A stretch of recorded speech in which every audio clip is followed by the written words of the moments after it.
Hello, my fellow comic book collectors. It's Alan, the Comic Collector Geek, and what can I say? Even, a savvy collector, like I try to pretend I'm a savvy collector, even we make mistakes. Everybody makes mistakes. It's one of those things in the hobby, you make mistakes, you regret them, you want to what was I thinking? So I wanted to kind of go over my biggest mistakes that I've made since I started collecting comics.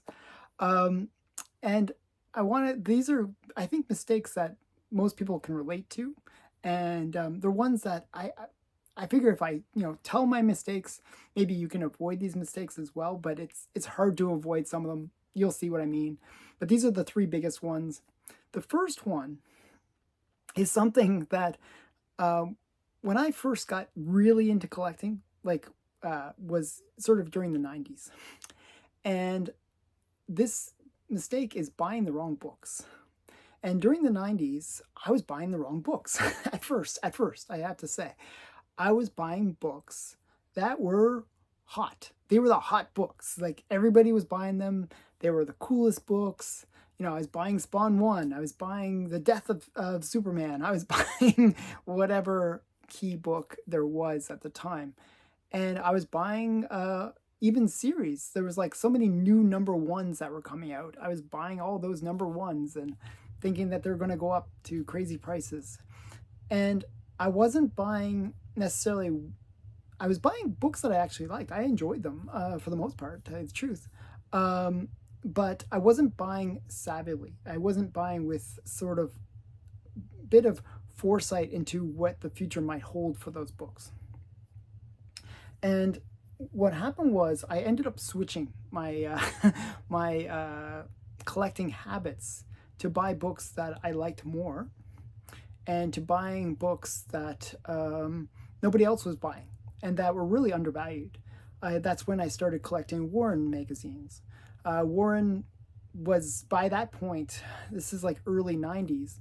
The company had gone defunct in 1983. And basically nobody collected Warren. Nobody was interested in Warren. They went defunct. There was a massive warehouse sale, and there was just a ton of the book. Like, it just went where there was just a ton of the stuff. Nobody was interested in it, and it was pretty undervalued for the most part. I was picking up magazines for $2 to $4 was typically how much I would spend on a magazine. And they would be, $2 would be sort of a mid-grade, $4 was for a high-grade book, and I'd pick up sort of either, based on how much money I had. I had no money back then. I was poor. I was really poor at that time because I was in university. I was very poor at that point. But I was picking up, I got the whole run of Vampirella, then the whole run of Creepy and Eerie and all Famous Monsters. Now, those books have gone up. Not a huge amount, to tell you the truth. What I was paying maybe $4 for, maybe it's worth a few $100s now. So, I mean, they've gone up quite a lot, but not millions of dollars or anything crazy. But they have gone up. But that was because I was buying books that I saw the potential of. The books had, I could tell that the quality was there. I could tell that they were once loved books in terms of Warren Publishing was huge at one point. It was the biggest, other than maybe EC Comics. It was maybe one of the biggest publishers out there for comic books, but in magazine format. I have to say that. But it was huge. But my point is, I was buying the wrong stuff at first. I was buying all this trendy, hot stuff, and it was really taking away money that I could have been using to buy better books. Books that maybe not hot, but ones that would have better value later. And the reason why I say that this is really important and it was a big mistake was I regretted how much money I spent on books that maybe were sort of hot for a little while, but would fade. A lot of these books that are hot, like where we get FOMO over them, you have to think, how much will this book be worth 20 years from now? or like even 10 years from now. Okay. And the reason you have to think that kind of long term, I'm not saying like, oh, don't get books that you don't, I'm not saying it's not about buying as an investment. Don't misunderstand me. This is about buying smart. And what I mean by that is you look at a book and you say, okay, 10 years from now, is it going to be worth it? Is it going to be worth whatever, price that it is now? Is it going to be a good investment? And the reason you look at that is we only have X number of dollars to spend in the hobby. And if you're spending $20 on a book, well, that's $20 that you have not to buy some other book. And that other, and you got to see which is the better book, because ultimately we have only a finite amount of dollars and we have almost an infinite number of books that we can be chasing. If you look at my collection, it feels like an infinite number of books. So what happens is your resources are limited by the number of books in your, the number of books that you can afford.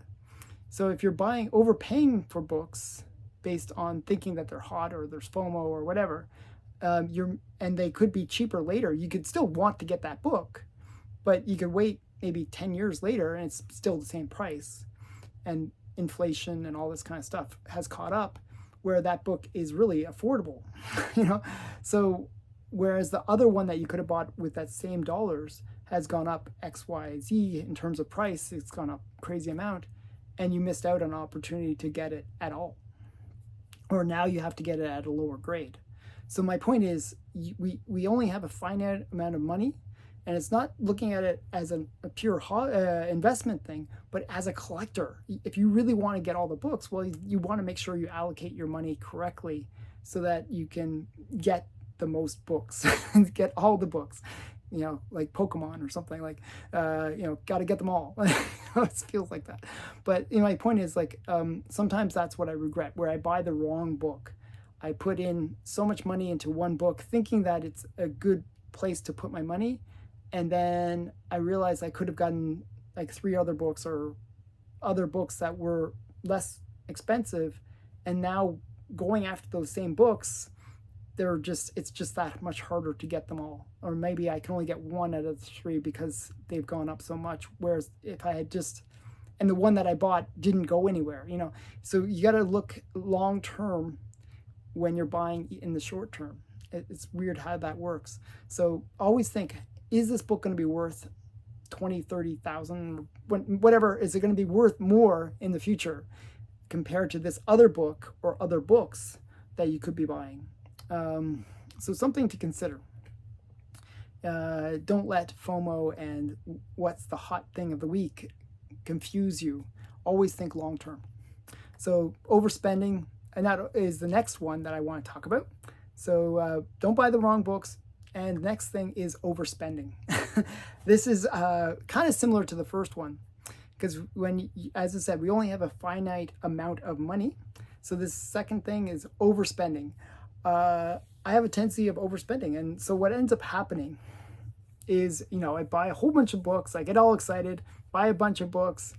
And then when another cool book comes around, I don't have the money for it. I'm like, oh, I can't get that because I don't have the money for it. I'm broke. And my friend Steven, I'm always harassing him with saying I'm broke. I'm always broke because I spent too much on buying a bunch of books, some of which, again, buying the wrong books. I'm buying like books that might not have any extra value in the future. And I could get them later. They're going to be still available. So don't overspend, because what ends up happening, again, we only have a finite amount of money, and then you get stuck where you don't have money for other things you would like to buy. And other thing with overspending is sometimes you can build credit card debt. You don't want to get into debt. You got to make sure that this is a hobby at the end of the day. And this is one of my biggest mistakes. I'm guilty of it, like where I've overspent and actually have big credit card bill, and like I'm sometimes a little bit nervous about having to pay it. So the point is, don't get into that. Always make sure that you treat this as a hobby and that you don't overspend, because overspending can not only be a killer in terms of your hobby, in terms of getting those books that you really want because now you don't have the money, but it can also be a killer in terms of your morale and in terms of your, just feeling, burdened by your collection, that you've overspent, that you have too much money in invested in your books, and that money could have been used for your family or for more important things. This is a hobby. It's a side thing. And you got to keep that always in perspective. So don't overspend on comics. Remember, I have a tendency of not taking my own advice. So I really wish that I take my own advice on this one. And I am getting better where I am trying to take this advice, because it is something that we can all be guilty of. It's very tempting, especially with credit cards, where you can, oh, I'll just charge it. Oh, it'll be fine. I'll charge it. I'll pay it later. Well, it adds up. So be careful. Don't overspend. That is one of the biggest mistakes that I've ever made in the hobby, is just overspending. So I really do want to warn people. And I feel like this kind of channel even can be a bit of a inspiration for people to overspend, where they say, oh, that's a cool book. I'll pick that up. And, it can be a situation where you overspend and you buy too many things. So just be careful about that. Don't overspend. The last thing, and this is sort of the balance of the two other things, and it can actually save you from the other two things, but it's something that I've made a mistake with, is not selling. So one of the things that I like that happened to me early on when I met my wife was I sold a whole bunch of my collection, and I really felt saddened when I lost those books. I had a complete run of Sandman, had a really good Spider-Man collection that I sold off. Had some pretty cool underground comics that actually became very valuable later on, that I sold off. I sold off a whole bunch of books that actually I really liked, because I don't know, she really was against the comics. I felt like, hey, I love this girl, I might as well get rid of my comics, have some money that I can kind of use towards her. And I sold off my books. However, I regretted it, because I sold off more as a knee-jerk reaction rather than selling smart, and seeing it as that this is an investment and I have to now get my investment out. So one of the things that I see with other YouTubers, like I think of Automatic Comics or even Swagglehouse, there's a bunch of comic guys that also are dealers. Okay, Very Gary is another one. They're dealers and collectors. So what they'll do is they'll sell books to buy books, and they'll use the hobby to fund itself, and that's really, really important. It's one of my biggest mistakes is I get afraid to sell a book because I feel like I'm not going to be able to replace it. Now, with the Golden Age, it's actually quite hard to replace some of the books. But even in the Golden Age, you can sell and you can buy those books later. They will reappear.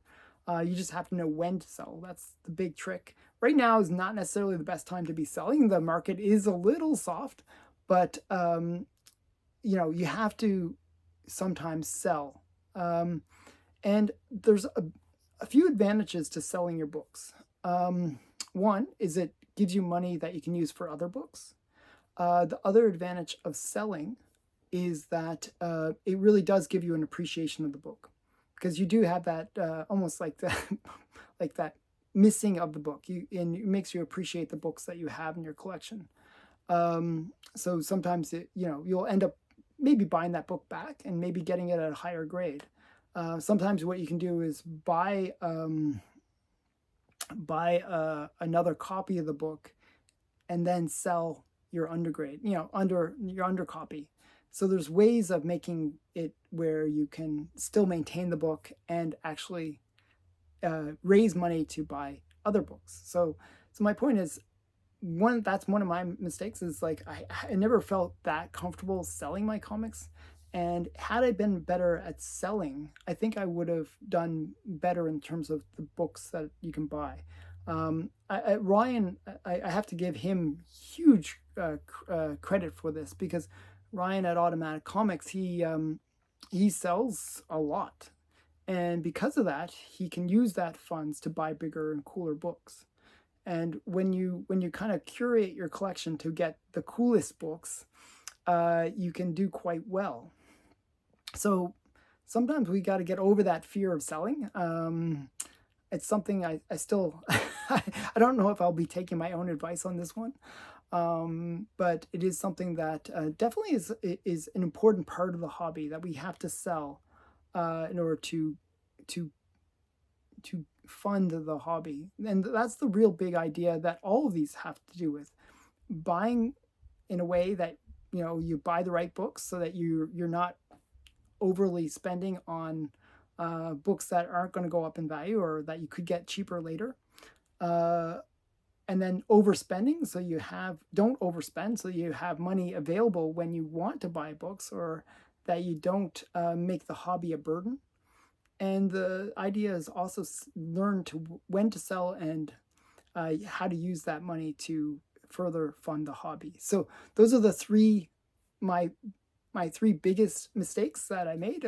So overspending, buying the wrong books, and not selling. So I hope you found this useful. I hope this spurs some conversation where you guys can tell me some of the mistakes that you made in collecting.